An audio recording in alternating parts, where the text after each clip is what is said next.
नमस्कार, मैं हूं पवन कुमार चौधरी और आप देख रहे हैं स्टार ब्लू न्यूज। चैनल पर पहली बार आए तो चैनल को अभी सब्सक्राइब करें, वीडियो को लाइक करें और अधिक से अधिक शेयर करें। आज हमारी मौजूदगी है जमालपुर विधानसभा क्षेत्र में।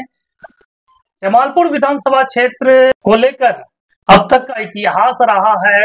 यहाँ से नगर परिषद क्षेत्र से अब तक किसी को विधानसभा में पहुंचने का मौका नहीं मिल पाया है और यही कारण है कि जमालपुर शहर की जो कई समस्याएं हैं, कई दशकों से लंबित पड़ी हुई है। चाहे सब्जी मार्केट की बात करें, जो कि वर्षों से अपने जीर्णोद्धार की आस लगाए बैठी है। यहाँ की सड़कों की हालत बदहाल स्थिति में है। कई ऐसे मामले हैं जिसको लेकर जमालपुर की जनता को आठ आठ आंसू रोने पड़ते हैं। इन सभी समस्याओं का निपटारा कब हो सकता है, इस पर भी हम बातचीत करेंगे आज अपने इस वीडियो में। और इन सभी मुद्दों पर बातचीत करने के लिए हमारे साथ मौजूद है जन सुराज के जमालपुर विधानसभा क्षेत्र में एक अपना महत्वपूर्ण स्थान रखने वाले अधिवक्ता आशीष कुमार जी। आशीष जी, आप जमालपुर विधानसभा क्षेत्र से बिलोंग करते हैं। जमालपुर नगर परिषद क्षेत्र में आपका यहाँ के आप स्थानीय निवासी हैं और जमालपुर नगर परिषद क्षेत्र से आपकी पत्नी ने विगत नगर परिषद मुख्य पार्षद के लिए चुनाव भी लड़ा है। तो ऐसे में अब जमालपुर विधानसभा क्षेत्र से जो विकास की बात आप कर रहे हैं, तो किस तरह से इन सभी चीजों पर काम किया जा सकता है? पहले तो पवन जी और आपके चैनल के सभी दर्शकों को मेरा नमस्कार। देखिए, समस्याएं बहुत लंबी है और इस समस्याओं का जो इतने सालों से यहाँ समस्या आकर रुक गई है, इसका एक सबसे बड़ा कारण अगर एक लाइन में कहा जाए तो यहाँ का कोई स्थानीय विधायक पिछले 50, 60, 70 वर्षों में नहीं होना। पहली चीज, आप छोटी छोटी चीज को लेकर देखिए कि जमालपुर में अगर 3 मुख्य सड़कें हैं, बहुत छोटा शहर है जमालपुर, अगर यहाँ पर 3 मुख्य सड़कें हैं तो उसके निर्माण को हुए 18-20 वर्षों का समय बीत गया। इसे दुर्भाग्य नहीं कहते हैं, ये हास्यप्रद बात है कि 3 सड़कों का जो मुख्य सड़कें हैं शहर की, उसके निर्माण हुए 18 से 20 वर्षों का समय बीत गया। अब दूसरी चीज आते हैं, यहाँ पर पानी की सप्लाई की एक व्यवस्था शुरू की गई। कब किया गया? आंकड़ा, चूंकि जनसुराज से हूं, प्रशांत किशोर से, तो आंकड़े पे बात करता हूं। आंकड़ा ऐसा है कि 2009 में इसकी शुरुआत की गई थी, नल जल योजना की। उस समय इसका बजट था 30 करोड़ रुपए। आज 2024 आ गए, 15 साल का समय बीत गया, अभी भी सुचारू रूप से चालू नहीं हो सका है और 30 करोड़ का बजट 150 करोड़ पहुंच गया। ये कितना बड़ा हास्यप्रद है। कहीं ये कोई घोटाला का संदेश तो नहीं है?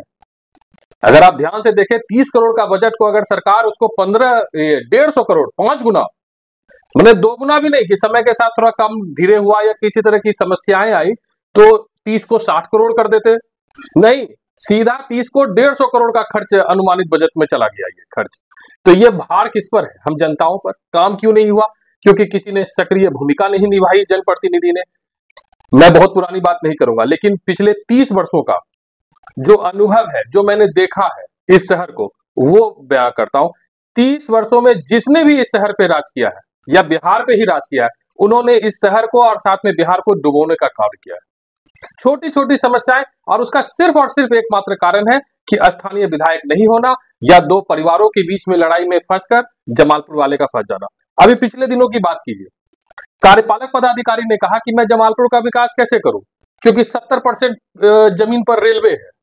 तो ये आप परेशानी है आपको? ये तो आपके लिए सुविधा है कि आपको शहर का विकास मात्र 30% जमीन पर करना है, तो आपकी रफ्तार तो विकास की 3 गुना तेज होनी चाहिए। कहां आप पूरे नगर परिषद क्षेत्र में 100% काम करते हैं, 100% जमीन पर आप काम करते हैं, अब उसमें से 70% रेलवे का है। ये आप खुद कह रहे हैं, नगर परिषद के कार्यपालक पदाधिकारी खुद ने अपने कहा है कि 70% पर रेलवे है, 30% की जमीन है, विकास कैसे करें? अरे आपका विकास तो तिगनी गति से होना चाहिए। क्योंकि आपको जो विकास का काम करना था इस शहर में मात्र 30% के जमीन पर करना था, और वो भी अगर आपसे नहीं हो पा रहा है तो कहीं ना कहीं आपकी योग्यता पर बहुत बड़ा सवाल है।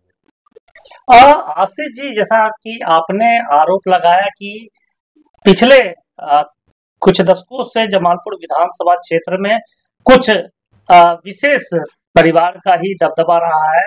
आज जमालपुर कहीं ना कहीं आपका इशारा पूर्व मंत्री उपेंद्र प्रसाद वर्मा के ऊपर जाता है, और दूसरा जो है कि शैलेश कुमार, पूर्व मंत्री शैलेश कुमार, जिनके पिताजी भी जमालपुर विधानसभा क्षेत्र से प्रतिनिधित्व कर चुके हैं।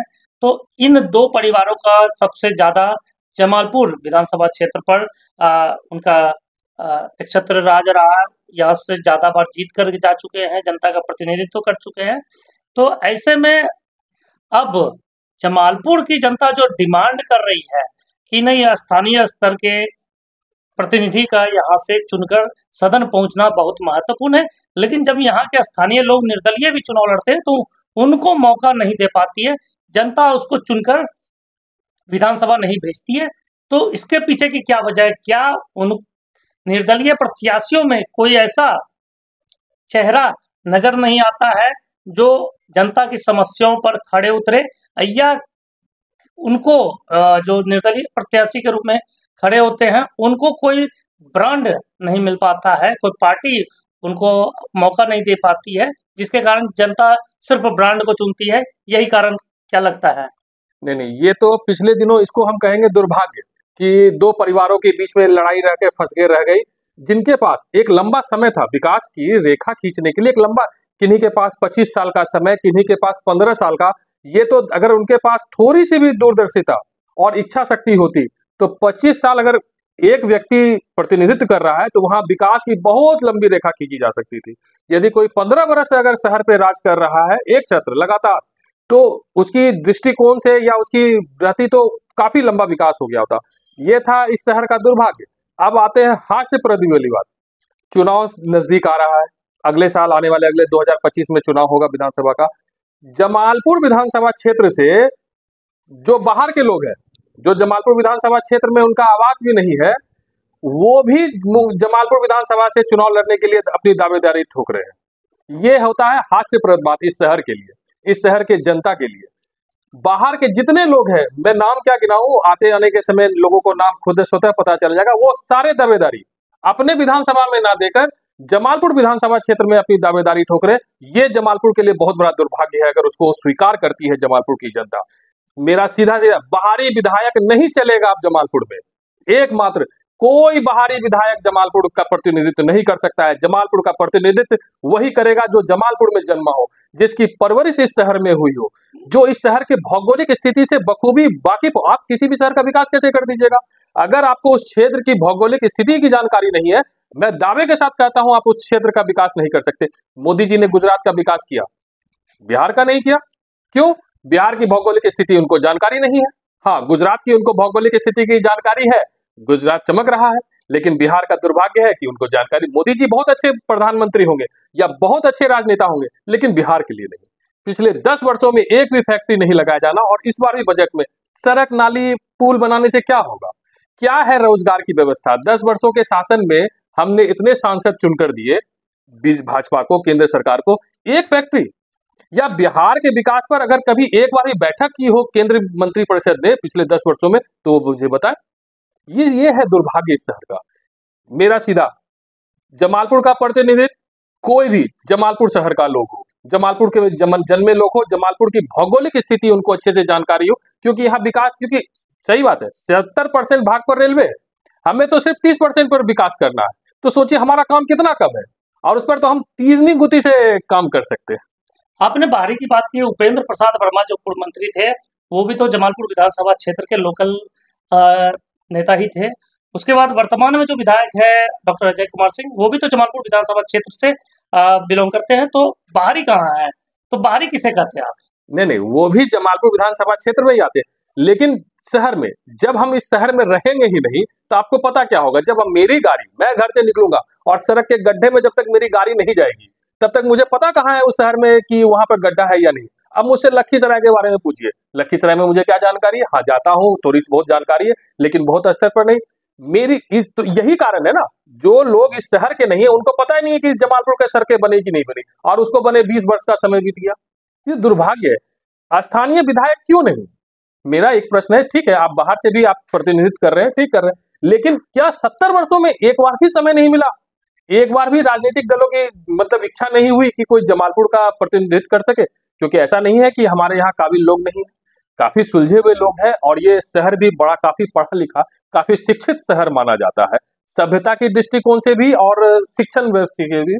तो आप यहाँ से किसी को भी चुन सकते हैं, और सब राजनीतिक दलों ने कम से कम पिछले 30 वर्षों की बात करें, हर एक राजनीतिक दलों ने जमालपुर को नकारने का काम किया है, यहाँ की जनता को ठगने का काम किया है। और आज भी मैं अगाए बगाए कहीं चलते फिरते सुनता हूं कि मैं जमालपुर से अपनी दावेदारी पेश करूंगा, तो मैं जमालपुर से अपनी दावेदारी, मतलब जितने जमालपुर विधानसभा क्षेत्र से बाहर के लोग हैं, सब अपनी दावेदारी चुनाव में जमालपुर से करने के लिए तैयार बैठे हुए हैं। आप जो ये कह रहे हैं बाहरी लोगों को जो मौका दे देते हैं, ये जमालपुर विधानसभा क्षेत्र के अन्य हिस्सों के जो प्रतिनिधित्व करने वाले लोग हैं उनको मौका दे देते हैं, लेकिन इसके पीछे तो कहीं ना कहीं जनता ही दोषी है, जनता ही चुनकर भेजती है ना।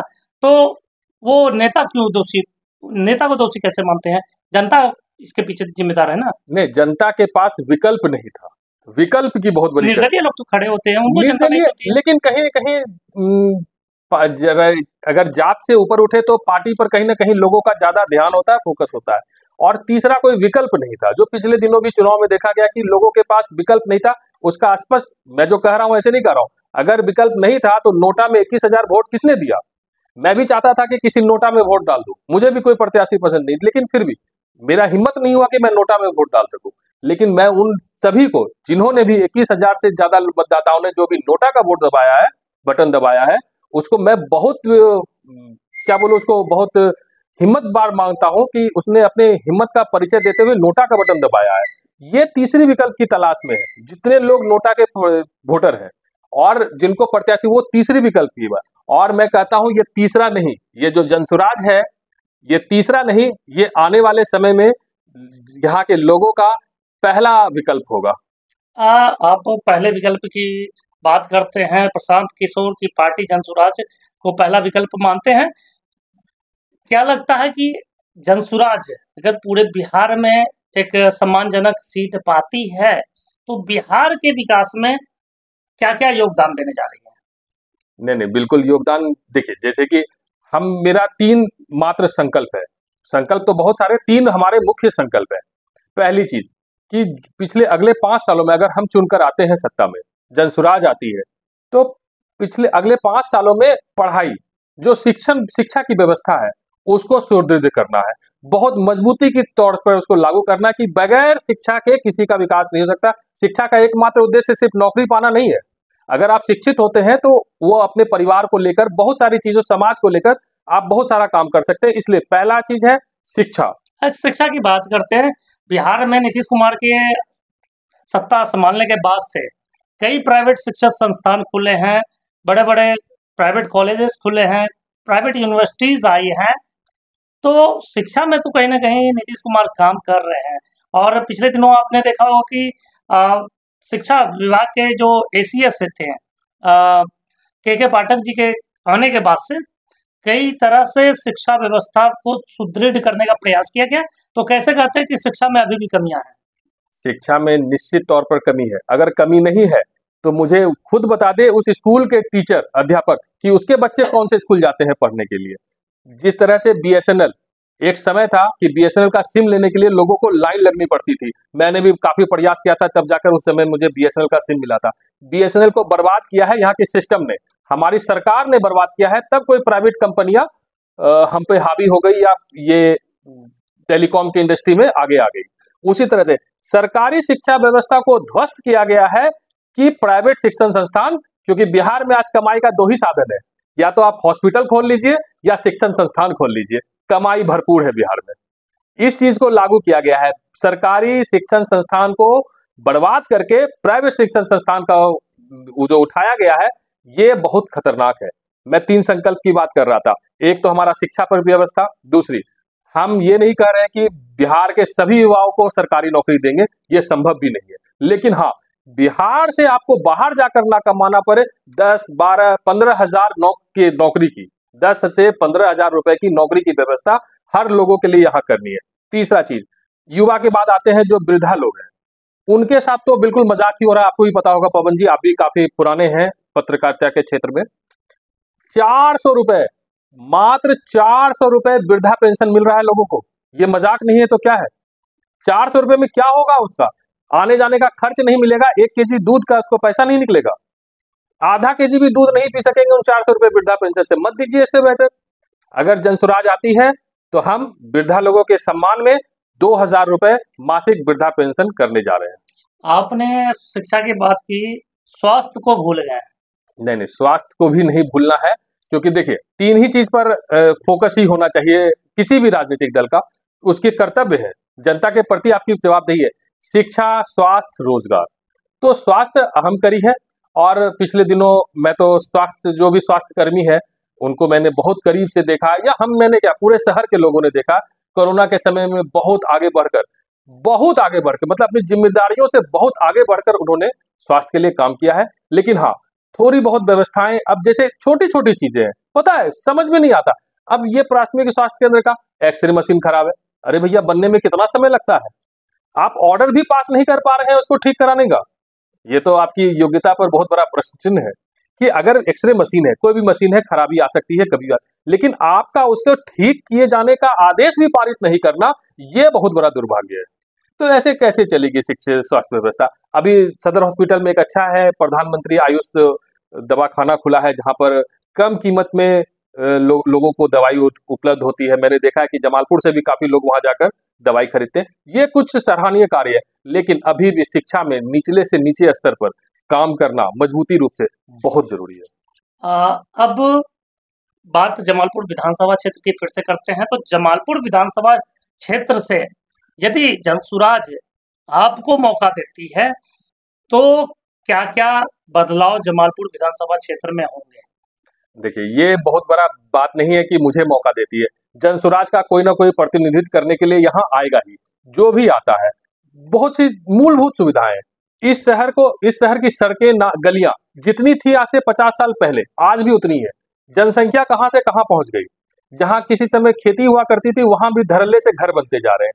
ट्रैफिक हो रहा है पूरा, लेकिन सड़कों का चौड़ीकरण नहीं हो रहा है, तो ट्रैफिक समस्या होंगी।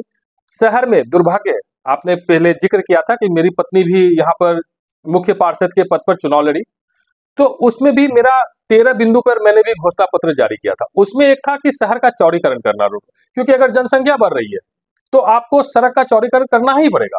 पूरे शहर में कहीं भी पार्किंग की व्यवस्था नहीं है, पूरे जमालपुर शहर में कहीं भी पार्किंग की व्यवस्था नहीं है, पूरे शहर में कहीं भी महिलाओं के लिए शौचालय नहीं है।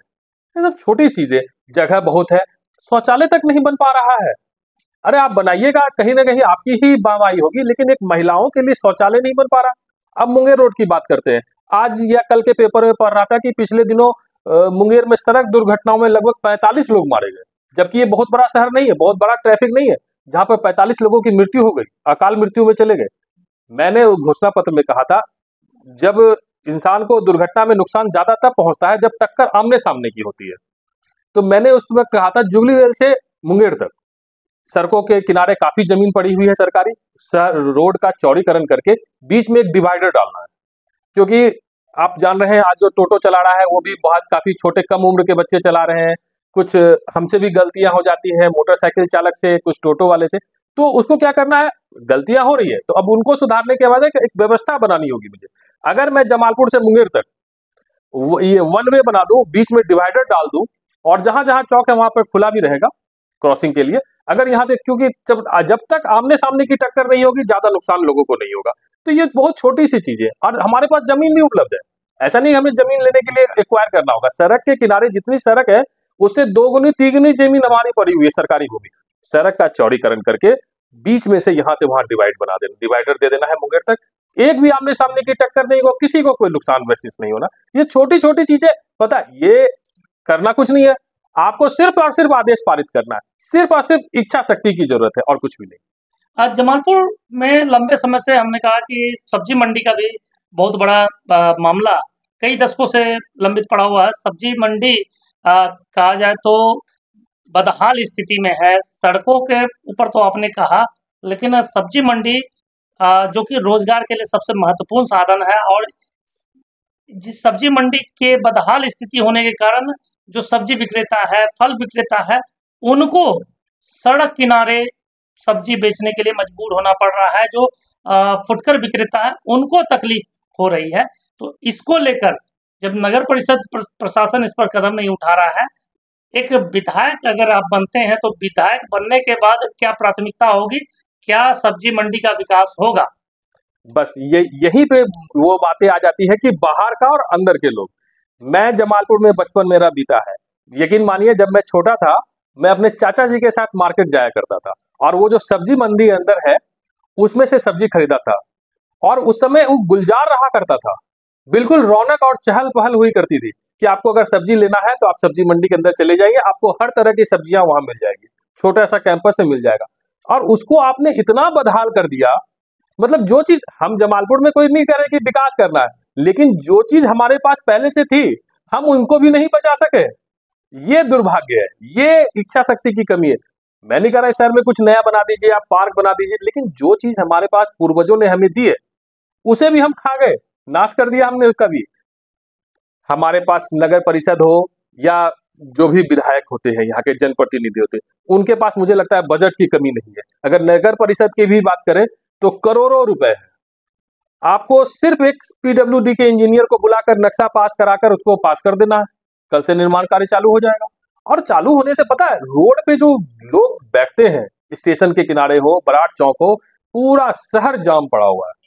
आप अगर 2 बजे या 3-4 बजे के बाद आपकी हिम्मत नहीं होगी कि आप 4 पहिया वाहन से सदर बाजार से निकल सके। स्टेशन रोड से निकलना मुश्किल हो जाता है, लेकिन उनको भगाया नहीं जा सकता, वो भी इसी शहर के लोग हैं। उनके लिए आपको व्यवस्था करनी होगी कि वो सब्जी मंडी जगह भी एक्वायर भी नहीं करना है। हमें जगह किसी भी चीज के लिए एक्वायर नहीं करना। ये शहर अंग्रेजों के द्वारा बसाया गया था, इसको आप क्यों जान के? हर चीज बहुत ही सिस्टमिक तरीके से है, सिर्फ उसको चालू रखने की बात थी, उसको मेंटेन करना था, मेंटेन भी नहीं हो सका। आप पीडब्ल्यूडी के इंजीनियर को बुलाइए, 10 दिन का समय दीजिए, वो इंजीनियर नक्शा बना कर देगा और उसको पास कराइए। हमारे पास दुनिया भर का बजट है, आप भी जानते हैं। सरकारी खाते में बिहार कितना भी गरीब राज्य क्यों ना हो, लेकिन सरकार के खाते में काफी पैसा है। आराम से आप सब्जी मंडी बन सकता है। और वहां तो मैं बताऊं काफी मार्केट है। सब्जी मंडी के साथ साथ वहां एक महिलाओं के लिए शौचालय की भी व्यवस्था होनी चाहिए, और वो भी होगी आने वाले दिनों में। ओवरऑल क्या माना जाए कि आप जनता के प्रतिनिधि बनते हैं तो जमालपुर शहर का कायाकल्प हो जाएगा? देखिए, मैं बनता हूँ या मुझे बनाया जाता है, ये मैं भविष्य पर छोड़ता हूँ, यहाँ के लोगों पर छोड़ता हूँ। हाँ, जो भी बने, मैं बनूं या कोई भी बने, उन्हें अपनी काम पूरी ईमानदारी के साथ करनी है। और एक अधिवक्ता होने के नाते मेरा एक कर्तव्य भी बनता है, सिर्फ न्यायालय परिसर में नहीं, उससे बाहर भी आकर। क्योंकि कहीं ना कहीं सामाजिकता में ये कहा भी गया है कि अगर समाज को कोई सकारात्मक दिशा और कुछ निर्देश देना है या उत्थान की बात करनी है, उसके लिए समाज में 2 लोगों को चुना गया है, एक अधिवक्ता और एक प्रोफेसर। इन दोनों को, मतलब ये कहा गया है इन दोनों के बारे में, ये दोनों शिक्षित हैं और इन्हें समाज का प्रतिनिधित्व करना भी चाहिए, क्योंकि ये विकास की एक बातों को रख सकते हैं। तो अगर मुझे मौका मिले या नहीं मिले, जिन्हें भी मिले, पूरी ईमानदारी और इच्छा शक्ति, आप इच्छा शक्ति के साथ काम करेंगे ना तो कोई चीज बड़ी नहीं है। मेरे पास एक चीज है, अध्यात्म का बड़ा बल है। आपको भी पता है मैं आध्यात्मिक व्यक्ति हूँ। तो अध्यात्म का बल भी बड़ा होता है। किसी भी चीज को करने के लिए आपके पास अध्यात्म का बल भी होना बहुत जरूरी है। किसी भी लड़ाई को लड़ने के लिए आध्यात्मिकता के, पता आपके अंदर अध्यात्म जब करते हैं, मैं अक्सर कहता हूँ आप अपने बच्चे को सत्संग में भेजिए, अध्यात्म भेजिए, तो लोग बोलते हैं नहीं, हम अभी अध्यात्म करने का समय थोड़ी ना है, वो तो 60 वर्ष के बाद ना होता है। नहीं, यही बच्चों में संस्कार की कमी है। कभी देखते हैं कोई बच्चा फांसी लगाकर मर गया, कोई गलत हरकत कर बैठा, लेकिन अगर वो लड़का अध्यात्म की ओर उनका झुकाव रहता तो वो लड़का, वो बच्चा नौनिहाल कभी ऐसा हरकत, फांसी लगा नहीं सकता है। जो जिनके बच्चे का जुड़ाव अध्यात्म के साथ होगा वो कभी गलत हरकत कर ही नहीं सकता है, कभी फांसी लगाएगा ही नहीं। तो इसीलिए मैं बोलता हूँ हर व्यक्ति को आध्यात्मिक होना चाहिए। और ये शहर भी बड़ा आध्यात्मिक है, काफी आध्यात्मिक केंद्र है जगह जगह पर। और इसी कड़ी में आने वाले शनिवार को फुल्का में हमारा एक संत मत सत्संग का, बहु क्षेत्रीय मासिक सत्संग का कार्यक्रम भी है। मैं एक चीज कहना चाहूंगा कि डर के आगे जीत है, जनसुराज ही ठीक है। जय जमालपुर, जय जनसुराज। बहुत बहुत धन्यवाद। ये थे अधिवक्ता आशीष कुमार जी, जनसुराज के एक सजग कार्यकर्ता के रूप में जमालपुर शहर के विकास को लेकर जो इन्होंने बातें रखी है, और इन्होंने दावा किया है कि जनसुराज की ओर से जो प्रतिनिधित्व जमालपुर का करेंगे और जनता उन्हें अगर मौका देती है तो आने वाले दिनों में जमालपुर विधानसभा क्षेत्र का विकास होगा। इसके साथ ही जमालपुर शहर की जो सबसे प्रमुख समस्याएं हैं, चाहे वो सड़क, बिजली, पानी और जो सब्जी मंडी जो बरसों से बदहाल पड़ी है, उन सभी के विकास में एक महत्वपूर्ण योगदान इनकी पार्टी की ओर से होगा और जमालपुर शहर के कायाकल्प में एक नई इबादत लिखी जाएगी। हम लगातार अपने चैनल के माध्यम से इन खबरों को आप तक पहुंचाते रहेंगे। आप बने रहे हमारे साथ, देखते रहे स्टार ब्लू न्यूज। चैनल पर पहली बार आए तो चैनल को अभी सब्सक्राइब करें, वीडियो को लाइक करें और अधिक से अधिक शेयर करें।